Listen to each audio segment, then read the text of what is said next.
नमस्कार दोस्तों, कैसे हैं आप सब। दोस्तों स्वागत है हमारे इस वेल्थ क्रिएशन टिप्स के हिंदी प्लेटफॉर्म पर, जहां पर हम लर्निंग की जर्नी पर आपको लेकर चल रहे हैं, जहां पर हम बेसिक लेवल से स्टॉक मार्केट, फाइनेंशियल मार्केट की लर्निंग करेंगे, फिर हम इन्वेस्टिंग के बारे में सोचेंगे और क्या क्या हमारे पास अपॉर्चुनिटीज़ हैं। ये हमारा गोल है आपको इसके रिलेटेड नॉलेज को देने के लिए। दोस्तों जैसे हम जानते हैं कि स्टॉक मार्केट कैपिटल मार्केट में इन्वेस्टमेंट करनी है, पैसा लगाएंगे, पैसे से पैसा वापस आएगा। पर क्या हम इस मार्केट का रियल मीनिंग जानते हैं कि यह मार्केट क्यों बनी थी? या मैं कहूं कि क्या ये मेरे बिजनेस, बड़े बिजनेस करने के ड्रीम को पूरा कर सकती है? या आप जॉब कर रहे हैं और आप सोचते हैं कि मेरा भी कोई बिजनेस होता बड़ा। अंबानी, टाटा, बिरला, आप इनको देखते हैं, आपको लगता कि नहीं हमारे भी बड़े बिजनेस होते। हर आदमी का ड्रीम है। तो क्या ये पूरा हो सकता है? क्या ये कैपिटल मार्केट मेरे ड्रीम को पूरा कर सकती है? यस। कैसे पूरा कर सकती है? तो पहले बड़ा बेसिक से चलते हैं कि वैसे ये कैपिटल मार्केट का मतलब क्या है और बनी क्यों है। उससे भी पहले हमें यह समझना पड़ेगा कि ये किस मार्केट का पार्ट है। अब देखो, मार्केट तो हमारी लाइफ, सोशल लाइफ से जुड़ी हुई है। एक कमोडिटी मार्केट है और एक फाइनेंशियल मार्केट है। हमारी इकोनॉमी में दो तरह की मार्केट है, commodities market and financial market. Commodities market आ जाती हैं जो हम अपनी डेली नीड के लिए या रहन सहन के लिए जो भी हम चीज़ें खरीद रहे हैं। Agriculture products, electrical goods, oil, steel, metal, gold, silver, ये सब की सब कमोडिटीज मार्केट है। और दूसरी आ जाती है फाइनेंशियल मार्केट। फाइनेंशियल मार्केट का मतलब होता है हम पैसा देंगे और हमें पैसा ही वापस मिलेगा। और जबकि कमोडिटी मार्केट में होता है कि हम पैसा देंगे, उसके बदले में हमें सामान मिलेगा, गुड्स मिलेंगी, सर्विसेज मिलेंगी। तो आइए एक बार इसको स्लाइड पर देखते हैं और ज़्यादा बेटर अंडरस्टैंडिंग हो पाएगी हमें। देखिए, हमारा पर्पस है ड्रीम ऑफ बिजनेस। हमारा सपना है बिजनेस करना है। तो बिजनेस कहाँ करना है? किसी मार्केट में ही तो होगा। एक व्यापारी है तो वो एक मार्केट से जुड़ा हुआ होता है हमेशा के लिए। तो यहाँ पर हमारी मार्केट्स कितनी हैं इस इकॉनमी में, इंडियन इकॉनमी में? तो नंबर 1 हम इसको बोल देते हैं कमोडिटी मार्केट, जहां पर हमारा एग्रीकल्चर यूज प्रोडक्ट बन रहे हैं, खेतीबाड़ी से रिलेटेड, किराने की चीजें, राशन की चीजें, ग्रोसरी, मेटल्स, सोना, चांदी, कॉपर, एल्युमिनियम, एनर्जी। एनर्जी का मतलब है ऑयल, गैस। ये मेन ब्रॉड चीजें हैं। मेटल की दुनिया हमें छोटी सी लगती है, सोना चांदी ही मेटल नहीं है। कॉपर, एल्युमिनियम, स्टील ये भी है। और क्या ये हमारी लाइफ से डायरेक्टली रिलेटेड है? बिल्कुल रिलेटेड है। हमारे घर में जितनी इलेक्ट्रिकल वायर्स चल रही हैं वो कॉपर से ही बनी है, एल्युमिनियम से बनी है। हम बर्तन चाहे कॉपर एल्युमिनियम के यूज नहीं कर रहे, बट इलेक्ट्रिक जितने भी गैजेट्स हैं हमारे, उसमें कहीं ना कहीं कॉपर का यूज हो रहा है। हमारे घर में स्टील का यूज हुआ है। हमारी विंडोज हैं, हमारी अलमीराज हैं, वहां पर स्टील का यूज हुआ है। हमारा कार है, बाइक है, स्कूटर है, सब जगह स्टील का यूज हुआ है। खाने पीने की चीजें तो एग्रीकल्चर प्रोडक्ट्स ही हैं जो हम कंज्यूम कर रहे हैं डेली नीड के लिए। उसके बाद ऑयल, गैस, ये भी हमारी डेली लाइफ का पार्ट है। तो एक पार्ट आ जाता है कमोडिटी मार्केट। अब यहां पर क्या होता है कि जब हम यहां पर पैसा देते हैं तो यहां पर हमें गुड्स मिल जाती है। दिस इज कमोडिटी, तो हमें वैल्यू ऑफ मनी मिल जाती है। दूसरा पार्ट हमारा आ जाता है फाइनेंशियल मार्केट्स। फाइनेंशियल मार्केट्स में बात होती है पैसे से पैसे की, और कैपिटल मार्केट में भी बात होती है पैसे से पैसे की। अब हमारा टॉपिक तो है कैपिटल मार्केट, तो मुझे तो इसी को ज़्यादा ब्रॉडली लेना है, बट फिर भी मैं आपको आइडिया दे दूं कि मनी मार्केट में है बैंक एफडी। हम बैंक में पैसा रखते हैं, एफडी कराते हैं। हम कोई बॉन्ड्स ले लेते हैं गवर्नमेंट के, पीपीएफ में पैसा लगा देते हैं। ये सब मनी मार्केट का पार्ट है। मनी मार्केट में क्या होता है कि जब हम पैसा देते हैं तो हमारा प्रिंसिपल प्लस हमें कुछ इंटरेस्ट बढ़कर मिलता है। हमें सर्टेनिटी होती है कि हमने जितना पैसा दिया है वो तो हमें वापस मिलेगा, बट उसके साथ बढ़कर भी मिलेगा। बट जब हम कैपिटल वर्ड का मतलब यूज करते हैं तो कैपिटल का मतलब है वो किसी बिजनेस में पैसा लगने जा रहा है। तो बिजनेस में पैसा बढ़ भी सकता है और घट भी सकता है। तो कैपिटल मार्केट में बात तो पैसे से पैसे की ही होगी। हम पैसा देंगे, वापस पैसा ही मिलेगा। पर यहां पर हमें ग्रोथ मिलती है। ये है ग्रोथ वर्ड। और यहां पर हमारा है फिक्स्ड इनकम। दो मार्केट्स में फर्क है। तो हमने बैंक अकाउंट खोला तो हम मनी मार्केट के पार्ट तो हो ही गए। ऑलमोस्ट हम लोग सब मनी मार्केट के पार्ट हैं। अगर आपने आज तक शेयर मार्केट में काम नहीं किया, बट आप मनी मार्केट के तो पार्ट हैं।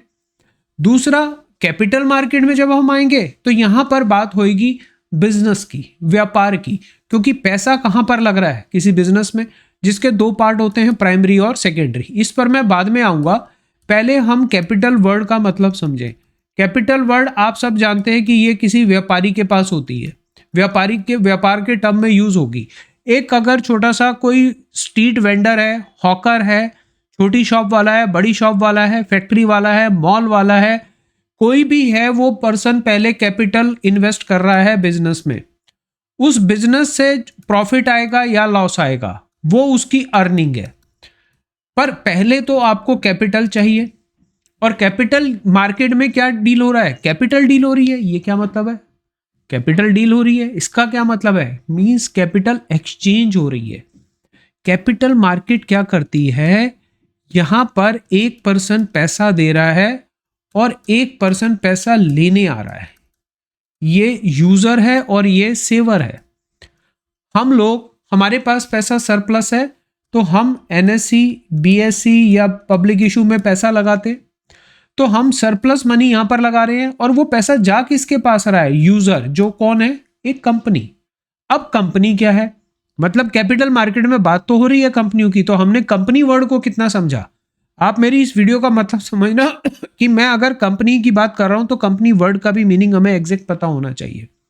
तो आओ जी, अब हमने समझा कि स्टॉक मार्केट में कंपनी के शेयर्स डील हो रहे हैं, तो व्हाट इज कंपनी। तो कॉमर्स साइड के जो आप लोग हो आपको तो पता है कि व्हाट इज कंपनी। कंपनी मतलब 1+1 और मोर पर्सन, दो या दो से ज्यादा लोगों की ही कंपनी हो सकती है। अब आप देखते हो कि अगर कोई एक अकेला पर्सन है तो सोल प्रोप्राइटर में बिजनेस करता है, उसका पैसा है, उसके पास एक्सपीरियंस है, नॉलेज है उस बिजनेस को करने के लिए, और वो उस बिजनेस का रिस्क भी ले रहा है।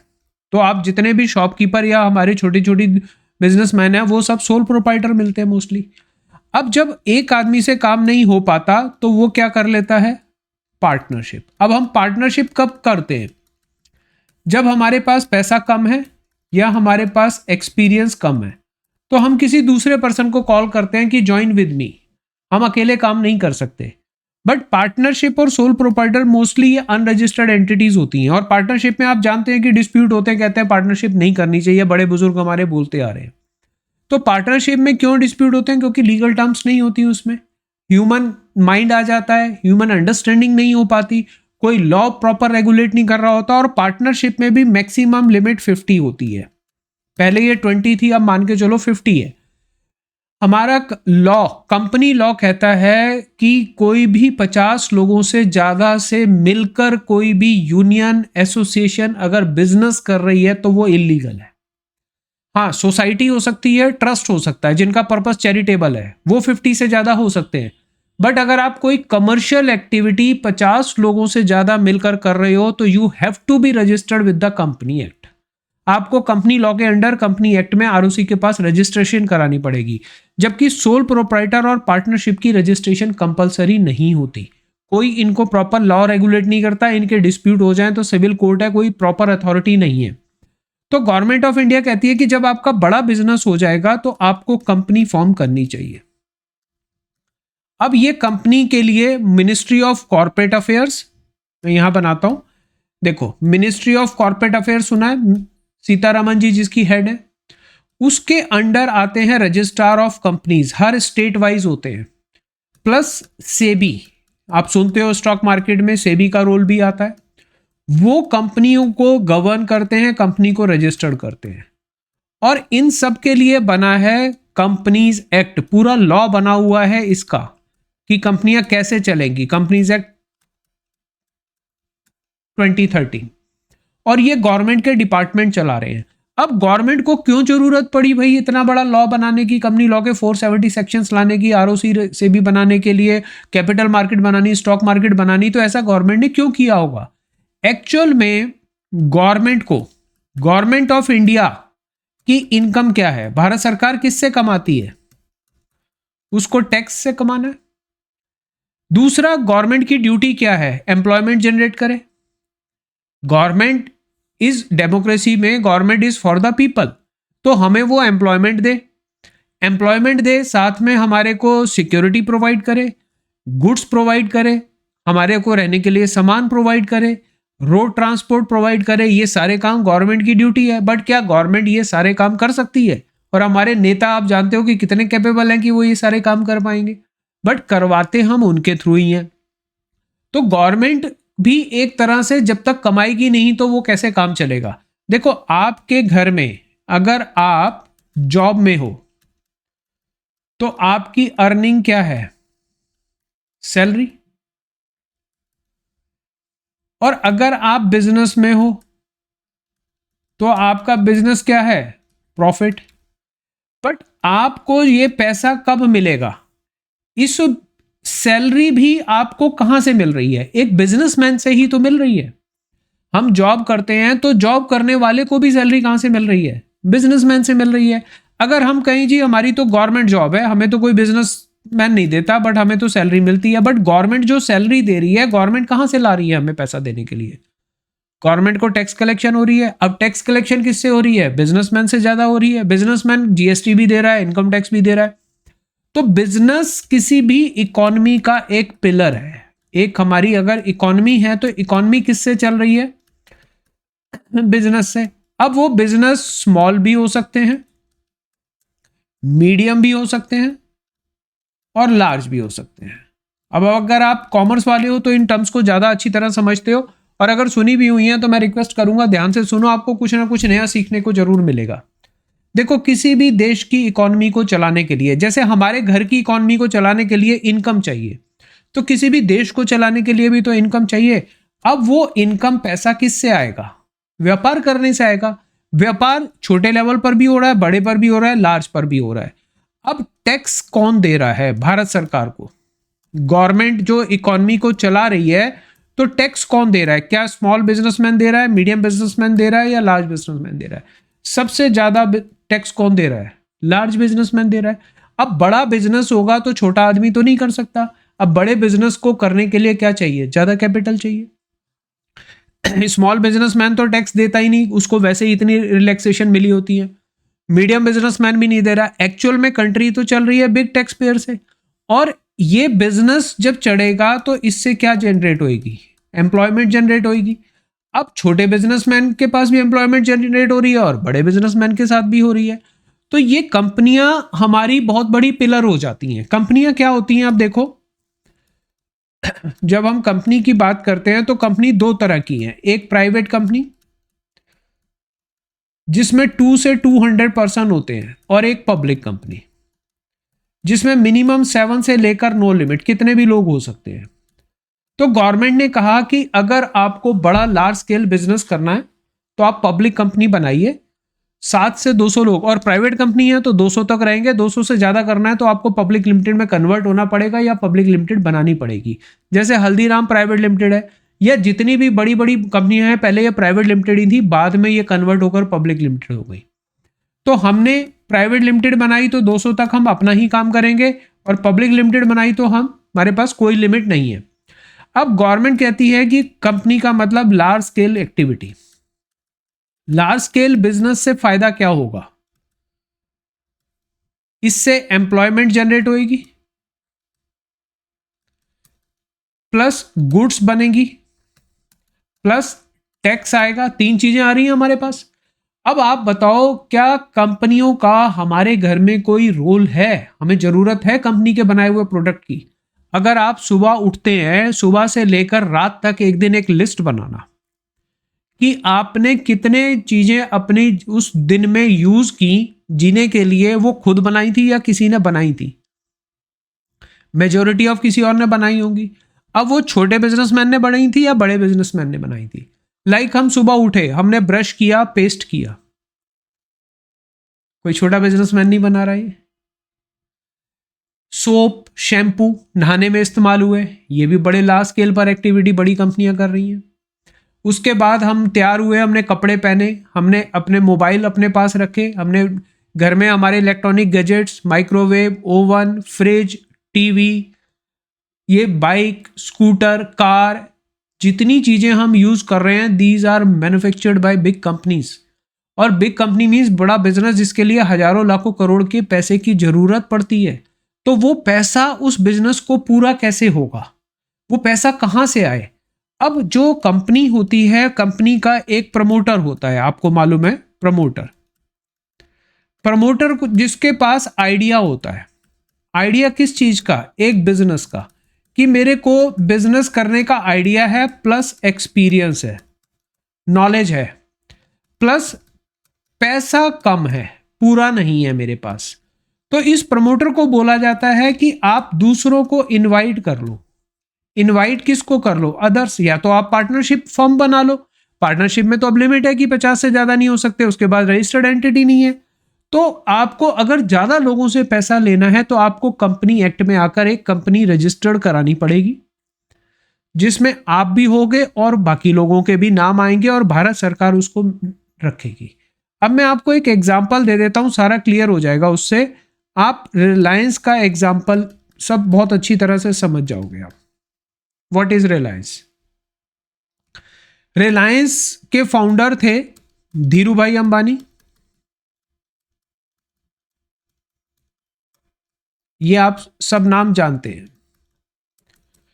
धीरू भाई अंबानी अकेले पर्सन थे। इनके पास आइडिया था बिजनेस करने का। आपको मालूम है रिलायंस ने सबसे पहला बिजनेस कौन सा किया था? रिलायंस का एक्चुअल बिजनेस शुरू हुआ था नायलॉन या पॉलिएस्टर, इससे स्टार्ट हुआ था। और रिलायंस ओरिजिनली, रिलायंस का नाम था माय नायलॉन लिमिटेड। मैसूर में रजिस्टर्ड ये कंपनी थी जिसको धीरू भाई ने खरीदा था। उसके बाद उसका नाम उन्होंने रिलायंस कर दिया था 1977-78 में। और गुरु पिक्चर आप जरूर देखना, गुरु पिक्चर, गुरु मूवी अभिषेक बच्चन ऐश्वर्या राय बच्चन की है, इनकी मैरिज से पहले की है, इनके अफेयर उसी मूवी से स्टार्ट हुआ था। वो पूरी मूवी मिस्टर धीरू भाई अंबानी के ऊपर है। अब धीरू भाई अंबानी के पास नायलॉन और पॉलिएस्टर का बिजनेस करने का आइडिया था, बट उनके पास कैपिटल कम थी। तो उनको लोगों को इनवाइट करना था कि मेरे इस प्रोजेक्ट में आओ, बहुत सारे लोगों को। और उन्होंने क्या किया? एक पब्लिक लिमिटेड कंपनी बनाई। अब गवर्नमेंट ऑफ इंडिया क्या कहती है? गवर्नमेंट कहती है कि आप रजिस्ट्रार ऑफ कंपनीज के पास जाओ, फिर सेबी के पास जाओ, तब आप पब्लिक को इनवाइट करोगे। तो धीरू भाई अंबानी ने, अब मैं शॉर्ट में रख रहा हूं, डीबीए मींस धीरू भाई अंबानी ने यहां गए, रजिस्ट्रेशन कराई, उन्होंने एक बिजनेस का आइडिया दिया। और किन को दिया? आम जनता को, पब्लिक। आप यहां पर पैसा डालो। अब मान लो ये एक पूल बना लिया उन्होंने, 100 करोड़ रुपया चाहिए उनको, तो उन्होंने अपना पैसा भी डाला और लोगों से भी डलवाया। किसी ने 5,000, किसी ने 10,000, किसी ने 50,000 यहां पर पैसा डाला। ये सब अब किसके अंडर हो रहा है? गवर्नमेंट ऑफ इंडिया के अंडर। ये कहां मिलेंगे लोग? ये लोग कहां मिलेंगे? तो उसको हम कैपिटल मार्केट वर्ड बोल देते हैं। एमसीए जो वर्ड, एमसीए इसका रेगुलेटर है। जैसे आप मनी मार्केट बैंकों का देखते हो, आरबीआई रेगुलेटर है। दो तरह के रेगुलेटर हो गए। आरबीआई जो बैंकिंग सिस्टम को देख रहा है, एमसीए और सेबी जो किसको देख रहे हैं? कैपिटल मार्केट को। रेगुलेटर मतलब कि यहां पर फ्रॉड चीटिंग ना हो, काम प्रॉपर हो। अब कैपिटल मार्केट में एक कंपनी यहां पर आएगी, किस लिए? कैपिटल मांगने, हमें पैसा दो। मान लो 100 करोड़ रुपया लिया। इस पैसे से ये क्या करेंगे? एक बिजनेस करेंगे। तो यहां पर कौन आएगा? हम जैसे लोग। अब हमारे ड्रीम कैसे पूरे हो रहे हैं? किसी ने 1000 दिए, किसी ने 2000 दिए, किसी ने 5000 दिए, किसी ने 10,000 दिए, किसी ने 1 लाख दिया। यहां पर पब्लिक इशू आता है जिसको हम आईपीओ और एफपीओ बोलते हैं। इनिशियल पब्लिक ऑफर मतलब जब कंपनी पहली बार पैसा लेती है, फर्दर पब्लिक ऑफर मतलब जब कंपनी दोबारा आती है। अब यहां पर ये पैसा लिया जाएगा जो भारत सरकार की निगरानी में रहेगा, ताकि कोई कंपनी इसका मिसयूज ना करे और भागे ना। तो वो प्लेटफॉर्म बनता है कैपिटल मार्केट। और जो मैंने यहां पर देखो लिखा है, ये पहला प्लेटफॉर्म है कैपिटल मार्केट, जहां पर पब्लिक इशू आ रहे हैं या राइट इशू या बोनस इशू आ रहे हैं। इनको अगर आपको नहीं पता तो मैं आने वाले लेक्चर्स में समझाऊंगा, स्टेप वाइज चल रहा हूं, बिल्कुल जीरो से स्टार्ट कर रहा हूं ताकि आपकी फाउंडेशन इतनी स्ट्रांग हो जाए कि आप जब कैपिटल मार्केट में आओ तो पूरे कॉन्फिडेंस से आओ और आपको सारी बातें पता होनी चाहिए। दूसरा, प्राइमरी मार्केट में तो कंपनी पैसा ले लेती है और अपना बिजनेस स्टार्ट कर देती है। अब उसने कंपनी ने क्या किया, अब मान लो एक कंपनी है, उसने 100 करोड़ रुपए ले लिए। किससे लिए? आम जनता से। ये कौन कहलाए जाएंगे? इसके शेयर होल्डर। इससे क्या हो रहा है? बिजनेस हो रहा है। बिजनेस से क्या आएगा? प्रॉफिट आएगा या लॉस होगा? वो किसका है? कंपनी का। कंपनी अल्टीमेटली किसकी है? शेयर होल्डर्स की, हम लोगों की है। अब यहां पर जो ये प्रॉफिट और लॉस आएगा वो शेयर होल्डर का। अब अगर किसी शेयर होल्डर को रिटर्न वापस चाहिए, पैसे वापस चाहिए, रिटर्न ऑफ कैपिटल, जो उसने उस बिजनेस में कैपिटल चाहिए थी वापस चाहिए, तो वो कंपनी के पास नहीं जाएगा। पार्टनरशिप में तो ये होता है कि एक पार्टनर को अगर पैसा चाहिए तो वो बाकी पार्टनर से बात करेगा और वो बाहर हो जाएगा, पार्टनरशिप डिसॉल्व करनी पड़ेगी या बाकी पार्टनर्स को उसको पैसा देना पड़ेगा। बट कंपनी लॉ में गवर्नमेंट ऑफ इंडिया ये कहती है कि आपने किसी कंपनी की कैपिटल में पैसा डाल दिया, आप कंपनी से वापस नहीं मांगोगे, क्योंकि कंपनी ने बिजनेस में लगा दिया है, वो बार बार नहीं उसको चेंज करेगी। तो उसके लिए आपको कंपनी साथ में स्टॉक एक्सचेंज पर एक प्लेटफॉर्म दे देती है, एनएसई या बीएसई पर, जिसको आप लिस्टिंग बोलते हो। यहां पर आप जाओगे, अपना शेयर आप सेल करोगे और खरीदने कौन आएगा? जो पर्सन उस कंपनी का शेयर होल्डर बनना चाहता है। इसको आप एक और एग्जांपल से देखो। अब धीरू भाई अंबानी ने रिलायंस बना दी। रिलायंस में मान लो 100 करोड़ रुपए इकट्ठे हो गए। ये किसने दिए? पब्लिक ने। ये पब्लिक है। और धीरू भाई अंबानी कौन हो गए? इसके प्रमोटर, जो अब उनके बच्चे हैं आगे। उन्होंने भी पैसा डाला और हमने भी पैसा डाला।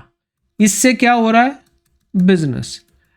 बिजनेस का पैसा कहां पर गया? असेट्स में। प्लांट एंड मशीनरी लगी, फैक्ट्री लगी, कंपनी ने तो उससे खरीद ली। अब यहां पर ये एक मिस्टर ए हैं, उन्होंने यहां पर 10,000 रुपए दिए थे। वो एक्चुअल में 10,000 कहां पर चला गया? प्लांट एंड मशीनरी में चला गया, लैंड एंड बिल्डिंग में चला गया, कंपनी ने वहां पर इन्वेस्ट कर दिया। अब ये कह रहे हैं जी मुझे तो पैसा वापस चाहिए, तो कंपनी क्या वो बार बार प्रॉपर्टी बेचती रहेगी? आज मिस्टर ए आए, कल मिस बी आ गई, कोई मिस्टर एक्स आ गए, रोज रोज पैसा मांगते रहेंगे। तो कंपनी लॉ में ये लिख दिया गया कि शेयर होल्डर अपनी कंपनी से पैसा वापस नहीं मांगेगा जब तक कंपनी बंद करने के बारे में नहीं सोचा जाता।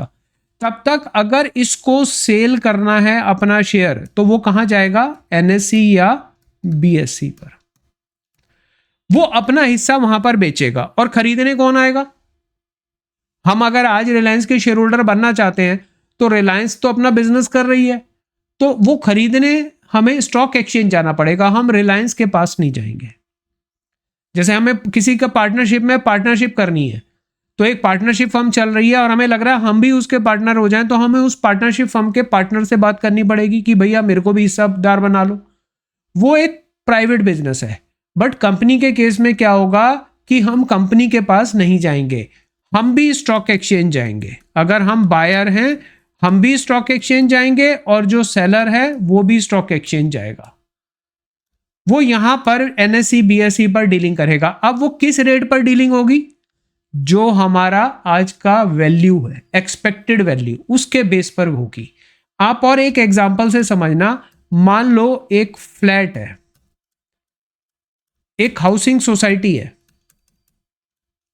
हाउसिंग सोसाइटी है या गवर्नमेंट की है, डीडीए है या कोई भी है, जैसे दिल्ली में उसने 1000 फ्लैट्स बना दिए, बहुत सारे।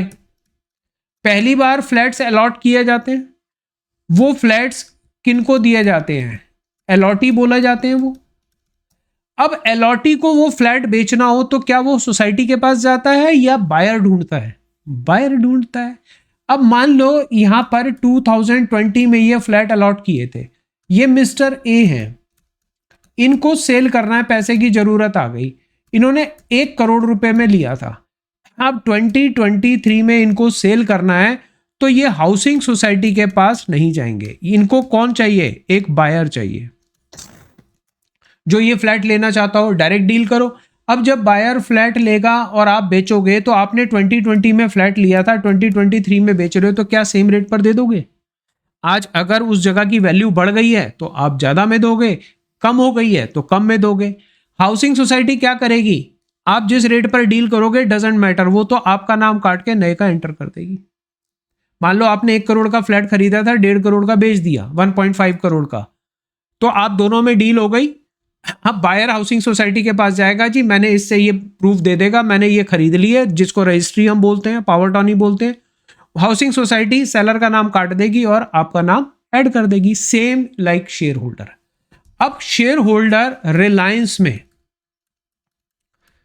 सबसे ज्यादा शेयर होल्डर है, अराउंड 36 लाख शेयर, और ये डेली चेंज होते रहते हैं। 36 लाख शेयर होल्डर्स का मतलब है जिनके पास 600 करोड़ शेयर्स हैं। मैं राउंड फिगर कर रहा हूं, 630 समथिंग है टोटल शेयर। किनके पास हैं? 36 लाख शेयर होल्डर्स के पास। कभी कम हो रहे हैं, कभी ज्यादा। कम ज्यादा कैसे हो रहे हैं? मान लो मेरे पास 100 शेयर थे, मैंने 2 लोगों को 50-50 बेच दिए, तो 1 माइनस होगा, 2 ऐड हो जाएंगे।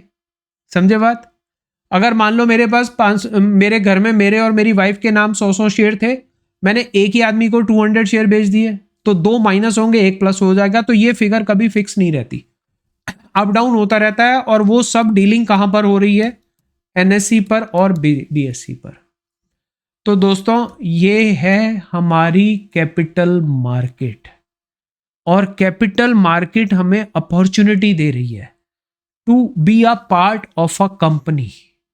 और ये कंपनियां हमारे को बहुत बड़ा प्लेटफॉर्म देती हैं। अब ये कंपनियां कोई छोटा प्लेटफॉर्म नहीं दे रही। आप देखिए यहां पर, देखो एक बड़ी कंपनी, बड़ा बिजनेसमैन, मारुति है, आईटीसी है, ब्रिटानिया है, ये कितनी बड़े हमें बिजनेस प्लेटफॉर्म दे रही हैं। देखना, हमें एम्प्लॉयमेंट दे रही है, प्रोडक्ट बनाकर दे रही हैं, हमारी डेली नीड की चीजें बनाकर दे रही हैं, उसके बाद टैक्स दे रही हैं भारत सरकार को। अब आप देखो इसके साथ कितने लोग जुड़े होते हैं। आप ये देखना, अगर मारुति की कार बनी, तो मारुति की कार क्या सिर्फ मारुति ने सब कुछ बनाया उसका? मारुति ने उसकी मेरे ख्याल से 80% आइटम नहीं बनाई होंगी। सबसे पहले कार बनाने के लिए हमें स्टील चाहिए। आप देखो आपकी स्क्रीन पे आ रहा है, स्टील चाहिए हमें। स्टील क्या मारुति बनाती है? Tata steel, Jindal steel authority of India बनाती है। पेंट होगा कार पर, तो वो भी मारुति नहीं बनाती, बर्जर एशियन पेंट बनाते हैं। टायर लगेंगे तो मारुति, जेके, एमआरएफ, जेके, अपोलो। मारुति तो कुछ भी नहीं बना रही इसमें। इंजन मारुति बना रही है, बट उसका स्टील भी दूसरी कंपनी से खरीद रही है। छोटी छोटी accessories, electrical parts, bulb, glasses, रबड़, कितनी चीजें, कितने छोटे छोटे पेच यूज हो रहे हैं कार में। कितने लोग बनाकर मारुति को सप्लाई कर रहे हैं। मतलब एक कंपनी बनी तो कितने लोगों को एम्प्लॉयमेंट मिली, आप ये सोच के देखो। उसके बाद एडवर्टीजमेंट हो रही है कार की, तो एडवर्टाइजर कमा रहा है। सेल्स, होलसेलर कमा रहा है, शोरूम वाला कमा रहा है। बैंक से फाइनेंस हो रही है तो बैंक भी कमा रहा है। कार सर्विस, उसके बाद जब हम कार खरीद लेते हैं, रेगुलर सर्विस होती रहेगी, इंश्योरेंस होती रहेगी, रिपेयर होती रहेगी। हमारी गली मोहल्ले में, सोसाइटी में छोटे छोटे रिपेयर मैकेनिक बैठे हैं, पंचर वाले बैठे हैं। आप सोचो कि एक कार बनने से कितनी बड़ी एम्प्लॉयमेंट जनरेट होती है। स्टील, टायर, पेंट, उन कंपनियों के एम्प्लॉइज को भी काम धंधा मिल रहा है। तो आप समझो कि ये इकोनॉमी चल किससे रही है? इन बड़ी कंपनियों से चल रही है। तो गवर्नमेंट ऑफ इंडिया को एक लीगल प्लेटफॉर्म देना होता है, और अगर हम इनके शेयर होल्डर बन गए तो ये बिजनेस तो हमारा है ना, ये हमारा बिजनेस है। और ये कितना करोड़ों के बना के दिखा सकता है, ये मैं आने वाले लेक्चर्स में आपको बताऊंगा कि हम शेयर बाजार को समझते ही सही तरीके से नहीं है। हम शेयर बाजार में आते हैं, सोचते हैं पैसा लगाओ, बढ़ जाएगा, कमा लेंगे, या फ्यूचर ऑप्शन शुरू कर दो, कमा लेंगे। हमने उस काम को समझा ही नहीं, सीखा ही नहीं। और जब तक हमने जिस काम को नहीं सीखा, उसमें डूबने का रिस्क हमेशा रहेगा। आप स्विमिंग करना चाहते हो, समुंदर में तैरो, नदी में तैरो, अगर आप पहले सीखे नहीं तो डूबोगे ही डूबोगे। सीखने के लिए आप स्विमिंग पूल में जाते हो, किसी पोंड में जाते हो, लेक में जाते हो, फिर आप रिवर में जाते हो, फिर आप समुंदर में जाते हो। अगर आप डायरेक्ट चले गए तो क्या होगा, डूबेंगे हम। कार बाइक साइकिल सीखते हैं तो पहले ओपन ग्राउंड में सीखते हैं, फिर गली मोहल्ले में चलाते हैं, फिर रोड पर जाते हैं, फिर हाईवे पे जाते हैं। अगर हम डायरेक्ट बिना सीखे ले गए तो एक्सीडेंट होगा। Same is with share market, हमने सीखा तो है नहीं, शुरू कर दिया हमने काम, मतलब तो समझा नहीं, और जिन्होंने मतलब समझा वो करोड़पति हुए, अरबोपति हुए। राकेश झुनझुनवाला का नाम सुनते हो आप, वारेन बफे का नाम सुनते हो, वर्ल्ड के टॉप 5 रिचेस्ट पर्सन में है वारेन बफे। उनका काम ही कुछ नहीं है, वो अच्छी कंपनियों के शेयर लेके बैठ जाते हैं। This is like a business. अब मैं एक ब्रिटानिया का एग्जांपल फटाफट देता हूं आपको। ब्रिटानिया, ज्यादा टाइम आपका नहीं लेते। ब्रिटानिया की ब्रेड सबसे ज्यादा कॉमन है, बिस्किट आते हैं। सबसे पहले उसको बनाने के लिए क्या चाहिए, मैदा चाहिए, व्हीट फ्लोर चाहिए। पर व्हीट कौन ला रहा है, फार्मर। ब्रिटानिया खेती फार्मिंग तो नहीं करती, फ्लोर मिल वाला उसको क्रश कर रहा है। ब्रेड बन रही है तो ब्रिटानिया के एम्प्लॉयज को एम्प्लॉयमेंट मिली। पैकिंग हो रही है तो प्लास्टिक की थैली में कोई बना रहा है। प्रिंटिंग हो रही है उसके प्लास्टिक के रैपर की। एडवर्टीजमेंट हो रही है, सेल हो रही है, होलसेल रिटेल। छोटे छोटे शॉपकीपर हमारे ये ब्रेड और बिस्किट बेचकर कमा रहे हैं। तो ये तो एक बहुत बड़ा इकोनॉमी का पार्ट है डियर ये कंपनीज। और इन कंपनीज को भारत सरकार कहती है कि आम जनता का पैसा यहां पर लगे, पर सोच समझ कर लगे। आप ऐसी कंपनियों में पैसा ना लगा दो जहां पर बिजनेस ग्रोथ की अपॉर्चुनिटी ना हो। हमने क्या सीखना है कि किस कंपनी में इन्वेस्ट करना है, when to invest, how to invest. तो अभी मैंने आज आपको एक पहला लेक्चर दिया है, basic, what is capital market and what is company. आगे इसी से आगे बढ़ेंगे कि क्या हम कंपनियों में पैसा लगा रहे हैं, कैसे लगा रहे हैं या हमने आज तक नहीं लगाया तो हमने क्या नुकसान किया है, उसके बारे में आगे आने वाले वीडियोस में बात करेंगे। और उम्मीद करता हूं आपका सपोर्ट हमें मिलेगा, और आपके सपोर्ट के बिना हम कुछ भी नहीं कर पाएंगे। आपकी एनकरेजमेंट चाहिए, आपकी कमेंट्स चाहिए, आपसे हमें बहुत कुछ इंस्पिरेशन चाहिए, तभी हम आपके लिए ज़्यादा से ज़्यादा लेकर आएंगे। जैसे एक्सपीरियंस की कमी नहीं है, नॉलेज की कमी नहीं है, जितना हमारे पास है हम देना चाहते हैं, बट सपोर्ट आपका चाहिए। अब आपने देखना है, आप हमारे साथ चलोगे लर्निंग की जर्नी में, लर्निंग टूवर्ड्स अर्निंग। ठीक है जी, मिलते हैं नेक्स्ट वीडियो में। Take care, bye bye, all the best.